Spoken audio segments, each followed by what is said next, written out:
Wanho stood in the war room deep under the mountains of Colorado. Maps of the solar system covered every wall. Red dots showed the positions of alien ships while blue dots marked human forces. The red dots outnumbered the blue ones by more than 10 to 1. "We cannot win this fight using normal tactics," Wanho said to his staff. "The aliens have better weapons, stronger shields, and more ships." "But they have one weakness." "What is that, sir?" asked Colonel Park. "They think they know how wars are supposed to work. They expect us to follow the same rules that every other species uses. But humans do not follow rules when survival is at stake." Wanho pointed to the largest group of red dots. "The Machine Confluence fleet is made up entirely of robot ships controlled by artificial intelligence. AI thinks logically. It tries to predict what enemies will do based on past behavior. And the other fleets? The Shadowkin use fear as a weapon. They expect their enemies to panic and make mistakes. The Void Hunters are telepaths. They read minds to predict enemy moves. All three fleets are used to fighting predictable enemies." Wanho smiled grimly. "They have never fought humans before." In the asteroid belt, Ji-Wan prepared for the most dangerous mission of her life. She had been a space miner for 15 years before the war started. Now she commanded a fleet of converted mining ships. Her vessels looked nothing like military ships. They were ugly, practical machines designed to crack open asteroids and haul raw materials. But Ji-Wan had a plan that would use their design to her advantage. "Listen carefully," she told her crews over the radio. "We are going to do something that has never been tried before. We are going to use Jupiter itself as a weapon." The mining ships spread out in a long line. They moved slowly toward Jupiter's gravity well, just as they would when approaching an asteroid. The Machine Confluence fleet detected them immediately. To the alien AI, these ships looked like civilian vessels trying to escape the battle zone. The AI calculated that they posed no threat and ignored them. This was exactly what Ji-Wan wanted. "Begin acceleration burn," she ordered. The mining ships fired their engines and dove toward Jupiter. As they fell into the giant planet's gravity field, they picked up speed. Faster and faster they went until they were moving at incredible velocity. At the last possible moment, Ji-Wan gave the final order. "Pull up and target the robot fleet." The mining ships swung around Jupiter like rocks from a slingshot. They were now moving so fast that nothing could stop them. The Machine Confluence ships tried to shoot them down, but they were going too fast to hit. Ji-Wan's ship slammed into the side of a robot dreadnought. The impact destroyed both vessels instantly, but the alien ship was much more expensive to replace. Across the battlefield, 19 other mining ships struck their targets. The Machine Confluence lost 20 major warships in less than 5 minutes. The AI controlling the robot fleet was confused. It had never seen a tactic like this before. In its calculations, suicide attacks only made sense when the attacking force was desperate and had no other options. But the humans had other ships they could use. Why sacrifice these vessels? The AI did not understand that humans sometimes chose to die if it meant protecting others. On Earth's orbital defense platform, Haye-Jin watched the battle unfold. She commanded the planet's ring of weapon stations that floated in high orbit. Her job was to protect Earth from direct attack, but the Machine Confluence fleet was too large for conventional weapons to stop. She needed to find a weakness in their robot ships. "Run a deep scan on the lead robot vessel," she ordered her technicians. "Scanning now, ma'am," came the reply. "I am detecting massive computer systems running throughout the ship." Haye-Jin thought about this. If the ships were controlled by AI, then they would process every piece of information they received. They would try to understand everything they saw. What if we gave them something they could not understand? She wondered aloud. "Ma'am, paint all our platforms bright pink." "Right now." Her crew stared at her. "Pink, ma'am?" "Bright pink. And start broadcasting classical music on all frequencies." "I do not understand." "You do not need to understand. The enemy AI does not need to understand either. That is the point." Within an hour, Earth's defense platforms had been painted in the most ridiculous color possible. They broadcasted human music while moving in patterns that made no tactical sense. The Machine Confluence AI tried to analyze this behavior. Why would the humans paint their weapons pink? What strategic advantage did music provide? Why were they moving in seemingly random patterns? The AI devoted more and more processing power to understanding human behavior. It created thousands of theories and tested each one. Nothing made sense. Slowly, the robot ships began to move more slowly as their computers worked harder to solve the puzzle of human tactics. This was exactly what Haye-Jin wanted. Fire all weapons, she ordered. The pink defense platforms opened fire on the confused robot ships. Many of the alien vessels were destroyed before their AI could respond effectively. Meanwhile, the Void Hunters were having their own problems. They were used to winning battles through fear and intimidation. Their telepathic abilities let them project terrifying images directly into enemy minds, but Kyung-Soo and his Space Marines were ready for them. All right. Marines, Kyung-Soo announced over the squad radio. The aliens are going to try to scare us. They will put horrible images in our heads. Do not let them. How do we stop telepathic attacks, sir? Asked Sergeant Kim. We fill our minds with something else. Something loud. Kyung-Soo activated his neural implant and began playing heavy metal music at maximum volume directly into his brain. His Marines did the same. When the Void Hunter ships approached and tried to project fear, they encountered something they had never experienced before. Human minds completely filled with loud, aggressive music. The telepathic assault failed completely. Instead of fear, the aliens encountered songs about rebellion, fighting, and never giving up. What is this noise? Asked the Void Hunter commander. It appears to be some form of auditory art, replied his second-in-command. Turn it off. We cannot. The humans are generating it themselves. Kyung-Soo and his Marines boarded the alien ships while their enemies were still trying to understand what heavy metal music was. In another part of the solar system, Dayun worked frantically in her laboratory. She was a quantum physicist who had been assigned to find weaknesses in alien technology. She had discovered something important. All 3 alien fleets used similar communication systems. They all relied on faster-than-light signals to coordinate their ships. If I can hack into their communications, she thought, I can cause confusion. Dayun wrote a computer virus designed specifically for alien navigation systems. It was simple but effective. The virus would make each ship's computer think that nearby vessels belonged to a different fleet. She uploaded the virus to a captured alien communication device and broadcast it toward all 3 fleets. The effect was immediate and chaotic. Shadowkin. Ships began identifying machine confluence vessels as threats.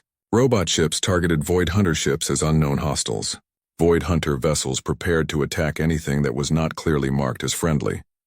Within minutes, the 3 alien fleets were shooting at each other instead of at Earth. Sir, reported an officer to Wonho, the alien fleets are engaging each other. They appear to think we have allied with their enemies. Wonho smiled. Perfect. While they fight each other, we will pick off the stragglers. Order all human ships to attack any alien vessel that tries to leave the battle. The 3 most powerful war fleets in the galaxy were now locked in a massive, 3-way battle above Earth. Each fleet thought the humans had somehow convinced the other 2 fleets to switch sides. None of them realized that humans were simply better at fighting, dirty than anyone else in the galaxy. As explosions lit up the darkness of space, Wonho began planning humanity's next move. The aliens had made a mistake by attacking Earth. Now they were going to learn what happened when you picked a fight with a species that refused to fight fair. Captain Dongwu stood on the bridge of his ship, the Resilience. Through the large window he could see Jupiter's great red spot spinning slowly. His crew was busy checking their instruments and preparing for what they thought would be a routine patrol. Captain, called out his communications officer, we are getting strange readings from the outer sensors. Something big is coming toward us. Dongwu moved to look at the screens. What he saw made his blood run cold. Dozens of massive black ships were appearing out of nowhere. They were shaped like giant spears and covered in sharp points. Red lights blinked along their sides. All crew to battle stations, Dongwu ordered calmly. Send a message to Earth Command immediately. The alien ships moved into a formation around Jupiter. They were much larger than any human vessel. Each one looked like it could destroy a city by itself. A voice suddenly filled the bridge. It sounded like broken glass mixed with cold wind. Primitive creatures of the 3rd planet. I am Admiral Crickstall of the Shadowkin Imperium. You will surrender your world immediately. Dongwu looked at his crew. They were afraid, but they were ready to fight. He activated the communication system. This is Captain Dongwu of the Earth vessel Resilience. We do not surrender. We adapt. There was silence for a moment. Then the alien voice spoke again, sounding surprised. You refuse? Do you not understand?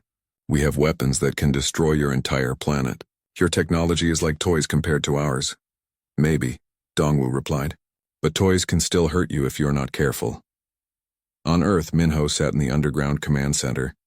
Screens all around him showed the alien fleet near Jupiter. He had been preparing for this day for years, ever since humans first detected signs of alien life.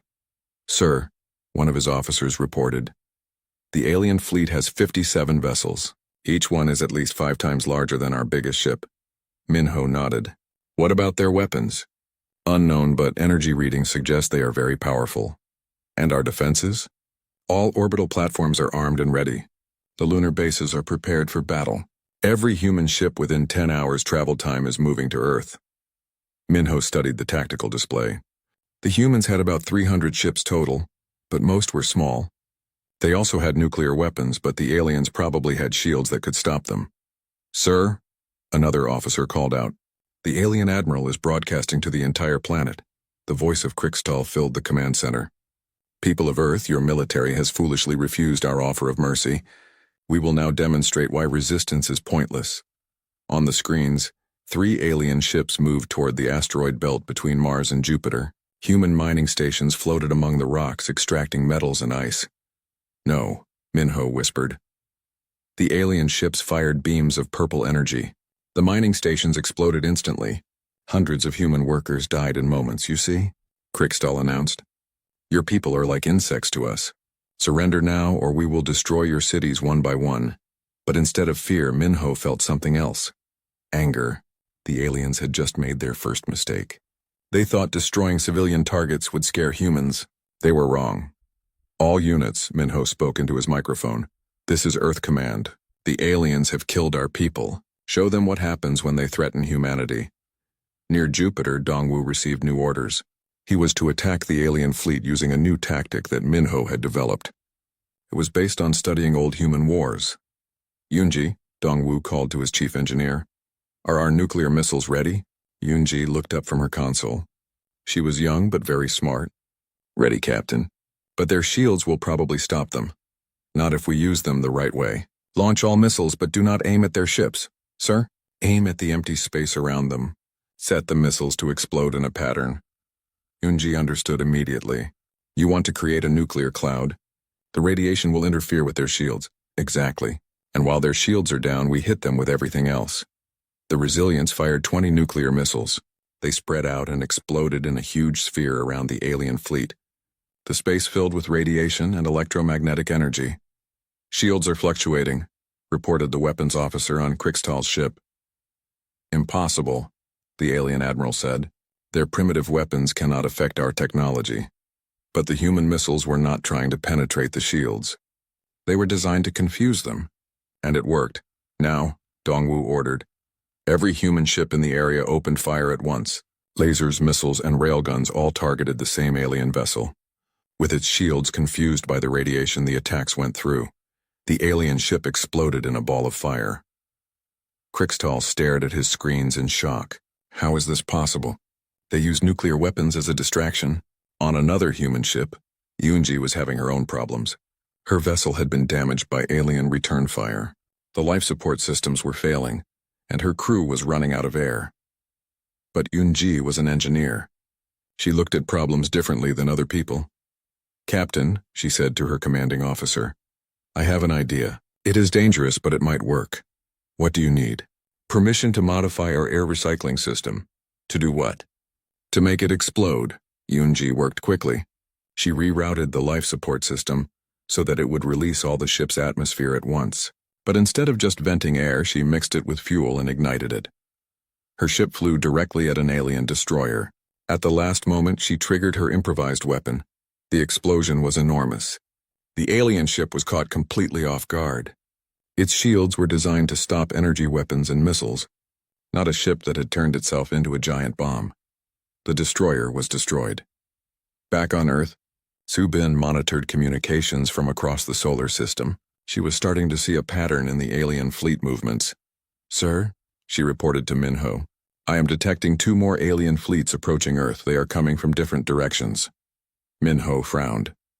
More Shadowkin ships? No, sir. These appear to be different species entirely. The energy signatures do not match. How many ships total? At least 200 alien vessels, possibly more. Minho realized what was happening. 3 different alien empires were attacking Earth at the same time, but they were not working together. Subin, are the 3 fleets communicating with each other? No, sir. In fact, they seem to be avoiding each other. A terrible thought occurred to Minho. The aliens were not trying to conquer Earth together. They were competing with each other to see who could destroy humanity first. This changes everything, he said quietly. Sir, if they are not working together, then they might not be prepared to fight each other. Send new orders to all our ships. We are going to use their competition against them. As the 3 alien fleets moved closer to Earth, none of them knew that the humans were already planning to turn their rivalry into a weapon. The aliens thought they were the hunters. They were about to learn that sometimes the prey fights back. The massive space station called Nexus Prime floated in the darkness between stars. Inside its silver walls, the most powerful beings in the galaxy sat around a large table.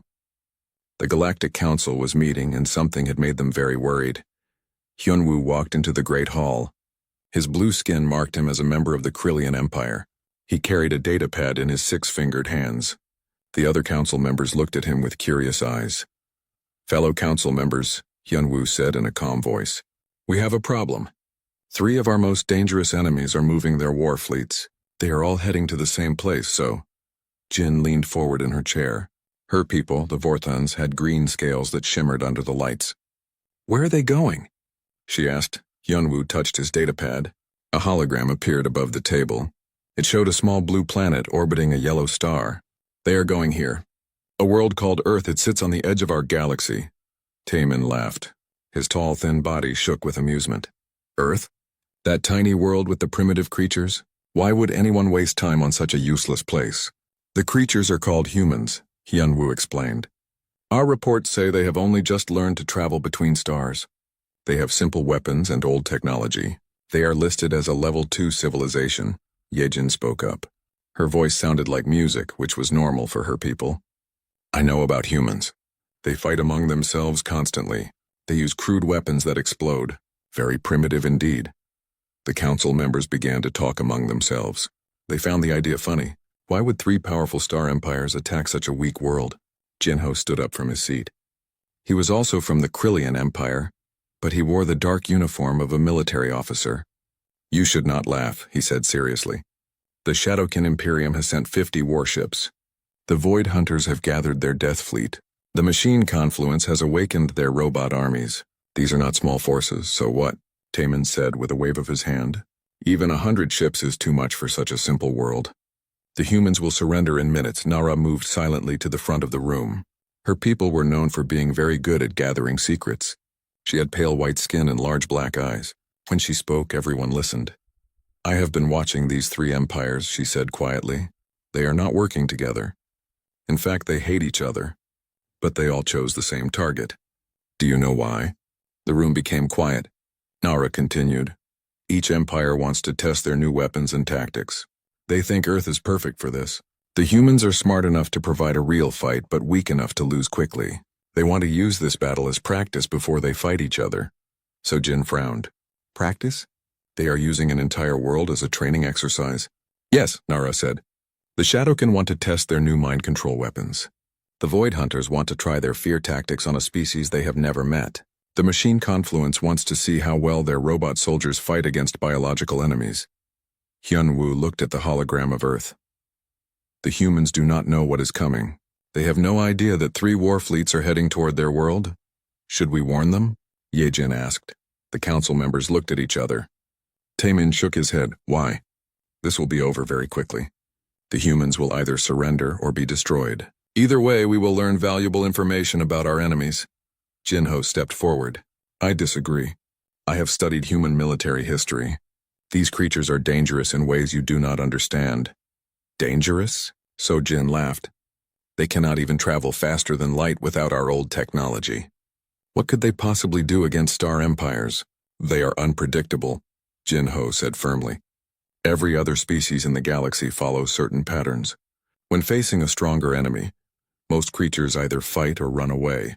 Some surrender. Humans do all of these things, but they also do things that make no sense. Like what? Taemin asked. Jinho activated his own datapad. Images of human history appeared in the air. When their cities are surrounded, they sometimes fight to the death. Other times they pretend to surrender and then attack when the enemy gets close. Sometimes they destroy their own cities rather than let enemies take them. Sometimes they run away but then come back with help. You never know what they will do. That just proves they are chaotic and stupid, Ye-Jin said. No, Jinho replied. It proves they are adaptable. They change their behavior based on the situation. This makes them very hard to predict. Nara nodded slowly. Jinho is right. My spies have been studying humans for years. They have something we call crazy bravery. When things look hopeless, they often become more dangerous, not less. Hyunwoo looked around the table. So what do we do? Should we interfere? The council thought about this. Finally, Sojin spoke. Let us watch and learn. We will observe this battle from a safe distance. It will give us information about 3 of our enemies at once. And if the humans win? Jinho asked. Taemin laughed again. Win? Against 3-star empires? That is impossible.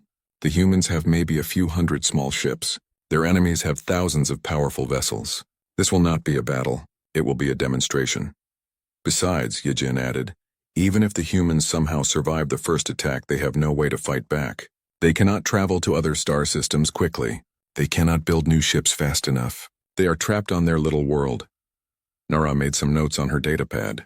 I will position spy drones around the Earth system. We will record everything that happens. Good, Hyunwoo said. This meeting is closed. We will watch this practice battle and see what our enemies are truly capable of. As the council members left the Great Hall, Jinho remained behind. He stared at the hologram of Earth for a long time. Something worried him, but he could not explain what it was. In all his years of studying war, he had learned one important lesson. Never underestimate an enemy, no matter how weak they seem. The small blue planet continued to spin slowly in the hologram. Soon it would be surrounded by alien war fleets. Jinho wondered if the council was making a terrible mistake by choosing to simply watch.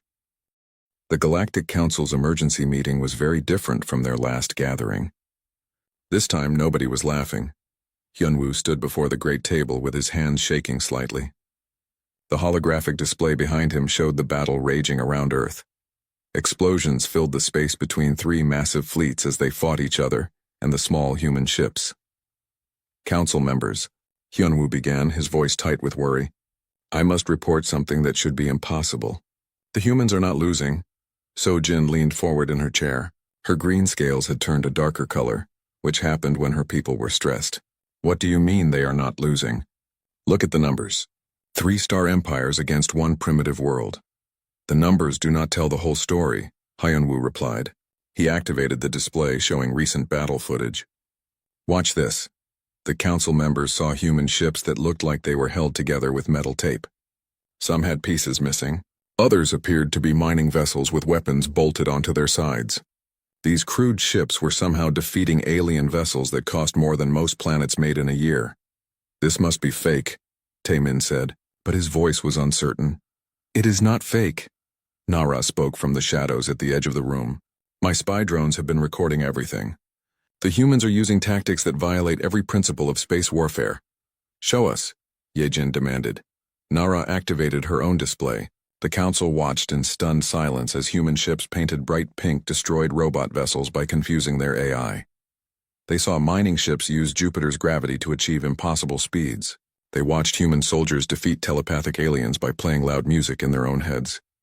This is madness, Sojin whispered. Yes, Jinho said grimly. Human madness. I tried to warn you. Taemin shook his head. But how can such simple tactics work against advanced technology? Because the technology is too advanced, Jinho explained.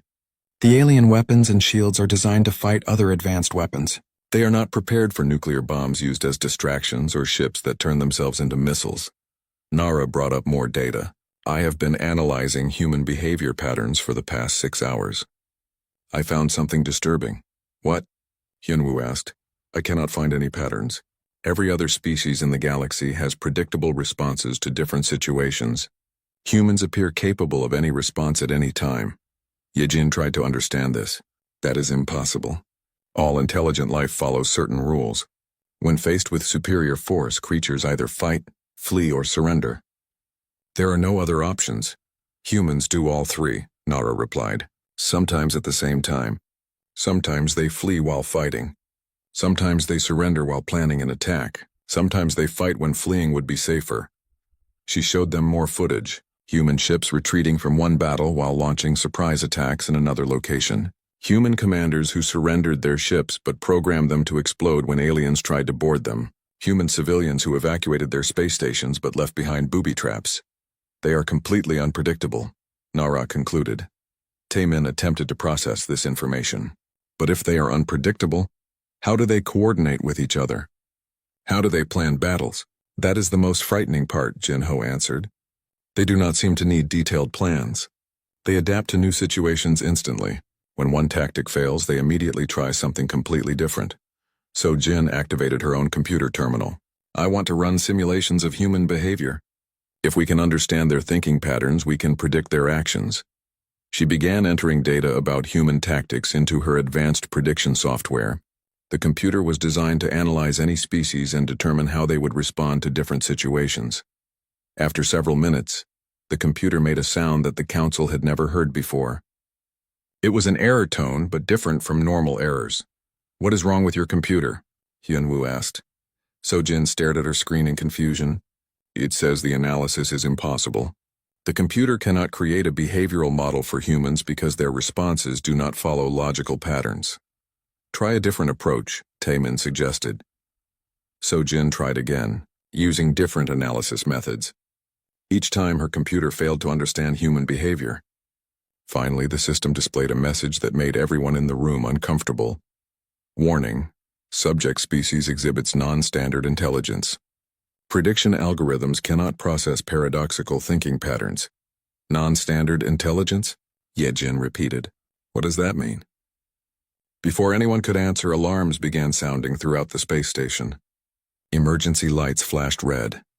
Council members, came a voice over the communication system. We are receiving urgent reports from across the galaxy. What kind of reports? Hyunwoo demanded. Human ships have been detected in 17 different star systems. They appear to be moving beyond their home system. The council members looked at each other in shock. That is impossible, Taemin said. Human ships are too slow to travel that far in such a short time. Nara was already analyzing the new data. They are using captured alien technology. They have somehow modified their ships with faster-than-light drives taken from destroyed enemy vessels. In a few hours? Sojin asked. It takes our best engineers months to integrate new technology. Human engineering appears to be different from ours, Nara replied. They do not try to understand how technology works. They just make it work. Jinho understood immediately. They are not trying to improve the alien technology. They are bolting it onto their existing ships like spare parts. New reports continued coming in. Human ships were attacking Shadowkin supply bases. They were rescuing prisoners from Void Hunter slave camps. They were shutting down Machine Confluence mining operations. Why are they spreading across the galaxy? Yejin asked. Why are they not staying home to defend their world? Because that is what we expected them to do, Jinho answered grimly. We expected them to huddle around their planet and wait for death. Instead, they are taking the fight to their enemies. Hyunwoo studied the latest reports. It gets worse. The humans are not just attacking military targets. They are freeing slaves, destroying weapons factories, and liberating occupied worlds. Liberating? Taemin asked. Yes, and the freed peoples are helping them. The humans are gaining allies wherever they go. Sojin felt a cold fear growing in her chest. How many allies? 17 species so far, Nara reported. All of them had been conquered or enslaved by the Shadowkin, Void Hunters, or Machine Confluence. All of them are now fighting alongside human forces. The council sat in stunned silence as they realized what was happening. The humans were not just defending themselves. They were starting a rebellion against 3 of the most powerful empires in the galaxy. Council members, Yejin said quietly. We need to consider something terrible. What if the humans win?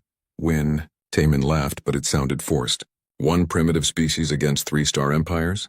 That is still impossible, is it? Jinho asked. Look at what they have accomplished in less than a day.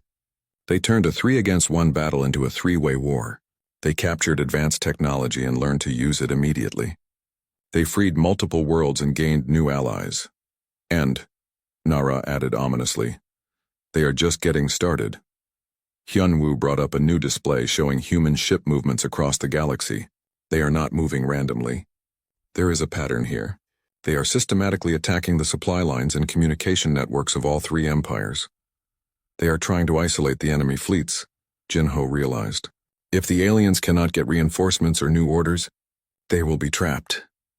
The room fell silent again as the council members understood the implications.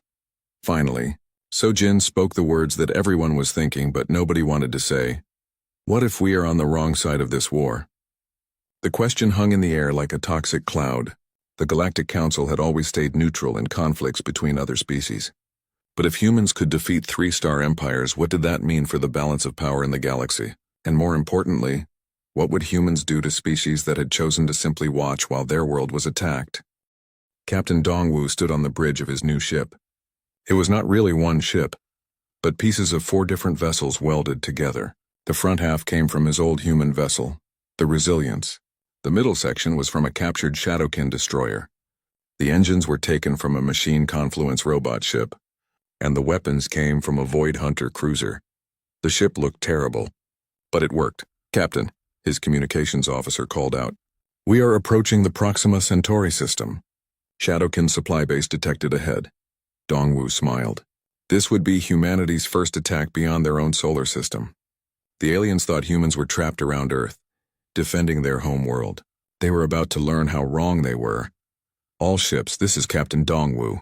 Remember, we are not here to conquer. We are here to send a message. Behind him followed a fleet of 20 human vessels. Each one looked different because they were all built from captured alien parts. Some had human crews. Others were operated by rescued alien slaves who had volunteered to fight against their former masters. Approaching the supply base now, reported the navigation officer. Through the view screen, Dongwoo could see the Shadowkin facility. It was a massive station built into an asteroid. Dozens of alien ships moved around it like insects. "Sir," his tactical officer said, "the base has heavy defenses. Our chances of success are low." "Our chances do not matter," Dongwoo replied. "What matters is that we are here." The Shadowkin thought their supply lines were safe. Today they learned that nowhere is safe from human reach. Back on Earth, Minho coordinated the larger human strategy. The battle above Earth was still raging, but the 3 alien fleets were mostly fighting each other now. This gave him time to plan humanity's next moves. "Status report," he ordered.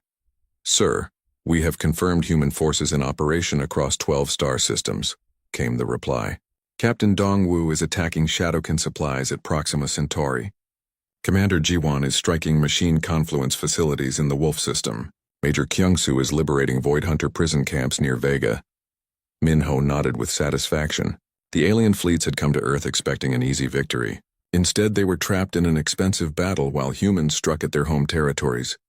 What about our captured technology? Engineering teams have successfully integrated alien faster-than-light drives into 47 human vessels. The drives do not work exactly as designed, but they work well enough. This was typical of human engineering. They did not need to understand alien technology perfectly. They just needed to make it do what they wanted. "Sir," another officer reported, "we are receiving messages from species across the galaxy. Many of them want to ally with us against the 3 empires." "How many?" 23 species so far. Most were enslaved or conquered by our enemies. They see this as their chance for freedom. Minho felt a strange emotion. When the alien fleets first attacked Earth, he thought humanity was fighting for survival. Now he realized they were fighting for something much larger. They were fighting for freedom itself. At Proxima Centauri, Dongwoo's attack was going better than expected. The Shadowkin had never imagined that primitive humans could strike so far from their home world. The base defenses were designed to stop other advanced species, not ships that fought like humans. "Yunji," Dongwoo called to his chief engineer, "what is the status of our special weapons?" Yunji looked up from her console with a wide grin. She had spent the last few hours modifying human nuclear missiles with Shadowkin targeting systems and machine confluence propulsion units. "Ready, Captain. These missiles will be unlike anything the enemy has seen before." "Fire." The hybrid missiles streaked toward the Shadowkin base. They moved faster than normal human weapons but slower than advanced alien weapons. The base defense systems tried to intercept them but failed because they were programmed to stop either very fast or very slow missiles, not something in between. The nuclear explosions lit up the darkness around Proxima Centauri. "Base shields are down," reported the tactical officer. "All ships attack," Dongwu ordered. The human fleet swarmed the damaged base. They used captured alien weapons to destroy the station's weapon systems. Then they began something that confused the surviving Shadowkin defenders. Instead of destroying the base completely, the humans were stealing everything valuable and rescuing alien prisoners. "Captain," the Shadowkin base commander transmitted, "what are your terms for surrender?" Dongwu thought about this. In normal space warfare, conquering enemies either enslaved their prisoners or executed them. But humans had different ideas. "Our terms are simple," he replied. "Stop attacking Earth, free all your slaves. Never again try to conquer peaceful worlds. And if we refuse, then we will visit every Shadowkin world in the galaxy and make the same offer to your people directly." There was a long silence. Finally, the Shadowkin commander spoke again. "You would attack our homeworlds?" "We would liberate them," Dongwu corrected. "Just like we are liberating this base." In the Wolf system, G1 was having similar success against machine confluence facilities. The robot ships could not understand why humans would travel so far from Earth just to rescue alien slaves. The AI controlling the facility kept demanding to know what strategic advantage humans gained by freeing prisoners. "There is no strategic advantage," G1 replied honestly. "We do it because it is the right thing to do." The AI spent several minutes trying to process this answer. In its databases, there was no record of any species that fought wars based on moral principles rather than tactical advantage.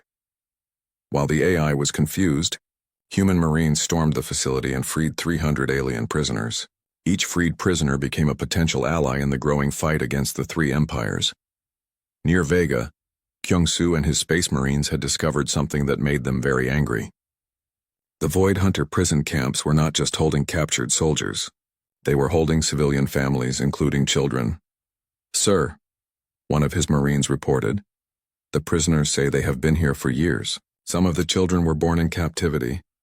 Kyung-soo felt his anger turn cold and hard. "Change of plans, Marines. We are not just rescuing these people. We are shutting down every Void Hunter slave operation we can find." "Sir, that could take months." "Then it takes months. No child should grow up in a cage." This was something the aliens could not understand.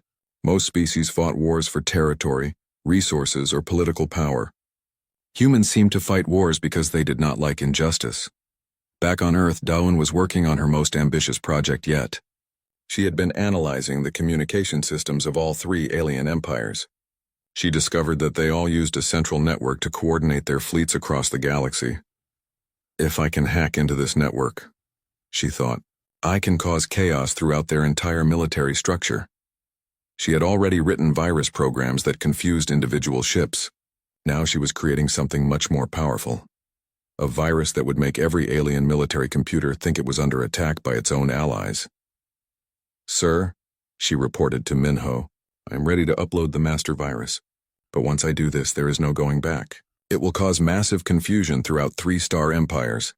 "Do it," Minho ordered without hesitation. Dae-un activated her program. Across the galaxy, alien military networks began receiving false reports. Shadowkin fleets thought they were being attacked by machine confluence forces. Robot ships identified Void Hunter vessels as priority targets. Void Hunter commanders believed their telepathic abilities were being jammed by Shadowkin technology.